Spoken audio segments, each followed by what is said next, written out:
Yes,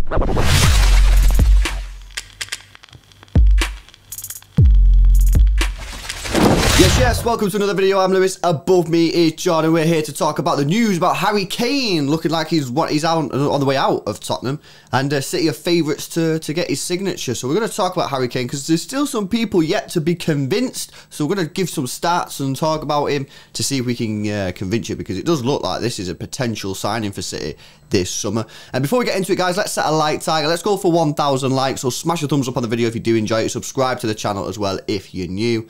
Right, so Harry Kane, first of all, before we get into the stats and everything, Bray, what's your initial thoughts on Harry Kane, and just as like a player, you know what I mean? What are you saying? I think he's an exciting player. He's one of the best strikers that's been in the Premier League currently as well. His stats are up there with like Aguero stats, who's obviously a legend. I think he's sick. I think he's a bagsman, and he's something that City need. He offers you something different. Everyone has been likened to Lewandowski a lot, like even before we was linked with him. And you know, we all know how much Pep loved Lewandowski when he was at Bayern.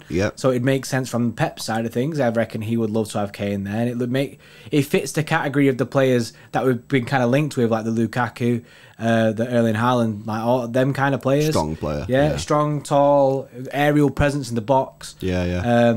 And a natural finisher, and I think Kane ticks all the boxes for me. And I think it's a signing that I don't know how people can turn the nose up at it. I don't know how you could be disappointed with us signing Harry Kane as a City fan. It confuses me. Well, I agree, bro, but there are people out there that don't want Harry Kane. So we're gonna go through some stats now to try and like convince people who are against this transfer. First of all, he's a striker. Let's go through his goals and assists. Let's see exactly how many times this guy puts the ball in the back of the net. So we've got a graphic on screen to show you his goals and assists, guys. And as you can see, they're just a complete joke. I mean, look at this. 31, 28, 35, 41, 24, 24, 32. But he's getting assists now as well. Look at this season. He's got 16 assists next to his 32 goals. And what I would say as well, this season, a large part of it is played for Mourinho and a defensive team. You know what I mean? He scored 32 goals in a defensive team and got 16 assists. I just think that his stats are just insane, you know what I mean? They're crazy. That's scary, that. Like, as a City fan, we know how many chances we create. We create so many chances. I think we're one of the worst teams for converting big chances. Which has shifted quite a lot in the past few years. So knowing that you'd be getting someone in like Harry Kane who's scoring 32 goals in a Mourinho side, imagine putting him in this Pep side. Imagine how many goals he could get. You're pretty much wrapping up the golden boot for the next 3 years, because he'd be absolutely bagging goals for us. I'm pretty sure in our Discord server I was looking at the stats with Aguero. I know that Aguero in his 150 Premier League games in his first 150 got 102 goals, and Kane got 105 in his first 150 Premier League games, which is an insane amount of goals. Incredible numbers. The only person above me I think is Alan Shearer. It's next level. Yeah, and of course this guy wants to win trophies, guys. He's been at Tottenham for so long, and he did that video 3 years ago where someone said, where would you want to be in 3 years? And he said, if I look back in 3 years, I want to have won trophies. Well, guess what, Harry Kane, you've won nothing. And now 3 years later, it's looking like he wants to leave. Now, obviously, he's done the interview as well with Gary Neville. For me, that interview, he pretty much confirms that he's out the door. It's just a matter of, can someone get him out the football club? Because he kind of screwed himself over a little bit with the contract that he signed. You know, obviously, he's getting big cash, but it just means that I think he's still got 3 years left on his deal. So that's still quite a long time. So it's going to take quite a bit of money to get him out of the football club. How much? I don't know. It's no point really talking about the fee, because no one really knows. You know what I mean? I've seen people talk about 200 million. Look, that's not going to happen. That's just simply not going to happen. So we'll just have to wait and see what the transfer fee is going to be.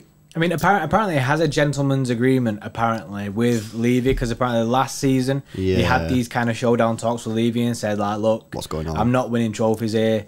I want to move on. And Levy said, no, stay for another year. And I think, obviously, at the time they got Mourinho in and stuff, and he might have been thinking there's going to be big changes. The thing is, though, gentleman's agreement, at the end of the day, he's got a contract with the football club, and a gentleman's agreement is, you know, it's nothing, isn't it? It doesn't waive the transfer fee. No. I mean, Levy's going to want cash. Exactly, bro. Does Daniel Levy strike you as the guy to say, oh, you know what, I did say that, don't I? So, you know what, I'm going to let you go on a cheat. I'm going to let you go on a cheat. He's just not going to do that. No. Now, one of the things that people are saying is his injury record, right? And to be honest, I kind of get it. But then you need to do some research, because I ended up doing some research on this, right, the other day. And the numbers don't back up the theory of his injury record. And then when you do actually check out the injuries, you can see that he's been very, very badly managed as a football club. And if he come to City, we could probably help that situation. So first of all, I'll show you another graphic here, guys, of the situation in terms of how many games he's played. And next to it, it's going to be how many games a City player played that same season, and obviously the maximum appearances. So, for example, at the top, we've got David Silva played the most games for City in the 14-15 season, played 39. Kane played 51. So, obviously, a lot more football matches that season. And as you go down the list, you actually start to realise that this injury-prone player is actually playing quite a lot of football matches. The least amount of football matches he's ever played is 34, which is still quite a lot. I think if you look back at Sergio Aguero, who is injury-prone, he's gone seasons where he's played in the 20s. I think this year he's played not even played 20 games, you know what I mean? So we need to just be objective here. I mean, look at the stats. 2 seasons out of the 7 on screen, he's played over 50 games. You know what I mean? He's played 47 games this season, and I think he missed a month, didn't he, or something like that as well. So this thing about being injury-prone, I think it's kind of blown a little bit out of proportion. When you actually look at the numbers and you actually look at the stats, he plays a hell of a lot of football matches. And what I would say as well is, I was having a little bit of a debate actually with a couple guys on Twitter, Joe Butterfield, I think Stephen, his team company was another one, about what we need from this. And I have a fundamentally different opinion to those guys. And then these people are saying, basically, if we're paying 100 million, 200 million for this player, which we're not going to do, they need to be playing 50 games a season. I disagree with that fundamentally. They're saying we need to play 50 games a season because we're spending all this money, he needs to play every game. I disagree. I think if we're paying all that money, we need to be getting the most out of this player in terms of success for the season. He doesn't need to play 50 games a season for our football club. He probably needs to play 80% of Premier League matches. He's not going to play any of the early rounds in the FA Cup or the Carabao Cup. He'd probably play a couple of group games in the Champions League just to get us through it, and then he'll play the Champions League knockout games. He doesn't need to play every single football match. You know what I mean? That's not. You don't need that. Look at what we've done this year. We've done really well without a striker. So why would we just start spamming this guy in who's apparently injury prone every single football match? It's overkill. We don't need to do that. I think as well, if you do spam him in these football matches, then you're going to be looking at a situation like he's at Tottenham with the injury record. Exactly. You don't want to be, and I feel like Jonathan, the meme in it around Tottenham, the one-man team, Harry Kane in it, the situation. You don't want to become that either. And Pep, we see it all the time. Pep likes to switch up his tactics. Yeah. False nines works very well for us this season, and I don't think if we go sign a striker, we'll never see the false nine again. I think there'll be plenty of situations where we'll see the false nine, and Pep will probably experiment with different players. Do you know what I mean? Like Ferran Torres, I imagine he might play a few games next season at top. A Delap as well, bro. He's coming through. He's coming into the first team training next season. We need Harry Kane to play 50 games a season. We don't need him to play 50 games a season. We need to play him in the big games, which is the Champions League games, and not even the group stages, because normally they're a breeze anyway. The Carabao Cup final, maybe the semi-final, and the FA Cup final and semi-final. You know what I mean? And then, like I say, 75-80% of the Premier League games. We're not talking 50 matches. And even if we are, we'd be subbing him off. I've got some more stats for you guys. More stats. What you're going to see now is his return from an injury. So, for example, he got an ankle ligament injury, right? He comes back, starts training. He's straight back in the team for the next match. That would not happen at City. And not only is he straight back in, he started the game and then played the full 90 minutes. And then he played 1, 2, 3, 4, 5, 6 matches in a row after he's just come back from an ankle ligament injury. Didn't get subbed off once, so he played the full 90, and then guess what happened? He got an ankle ligament injury. It's no surprise. It's horrendous management from Tottenham. The next one, he got an injury, thigh muscle rupture. Guess what? He come back from an injury, bang, straight in the team, 90 minutes, 90 minutes, 90 minutes, 90 minutes, 90 minutes, 90 minutes, 90 minutes, 90 minutes, injured.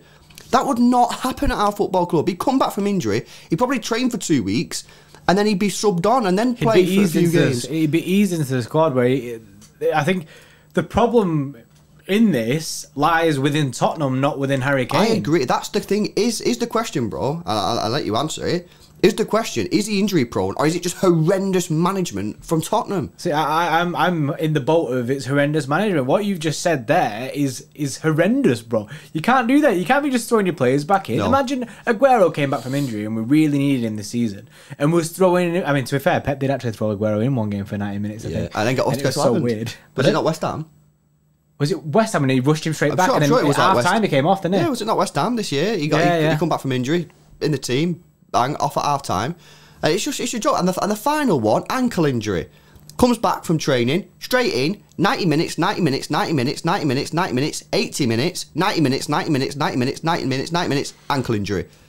I mean, come on, guys. You know what I mean? This is not right. This is not how you manage your best player if he's got injured. That would not happen at City. So what I would say to you guys is, if you're worried about his injuries, you got to go on transfer market, have a look at his record, and you'll look at it and you'll be shocked. And quite honestly, it's absolutely amazing that, to me, that Tottenham fans are not pointing this out to the club, saying, look, what you're doing to him, you're killing this guy, basically. He comes back from injury, you put him in the team, you're playing for 90 minutes, you don't sub him off. He got subbed off once for 10 minutes. The crazy thing when you look at it is the pattern. It's just a recurring pattern, and you're just like, absolutely. You can see this is a legit thing, isn't it? Obviously, conspiracy theories and that, but it ain't. It's a legit thing. And the scariest thing in this whole situation for me is, right, you're talking about them games there where like, I mean, these injuries that he's getting, and people call him injury prone, but look how many goals he's getting.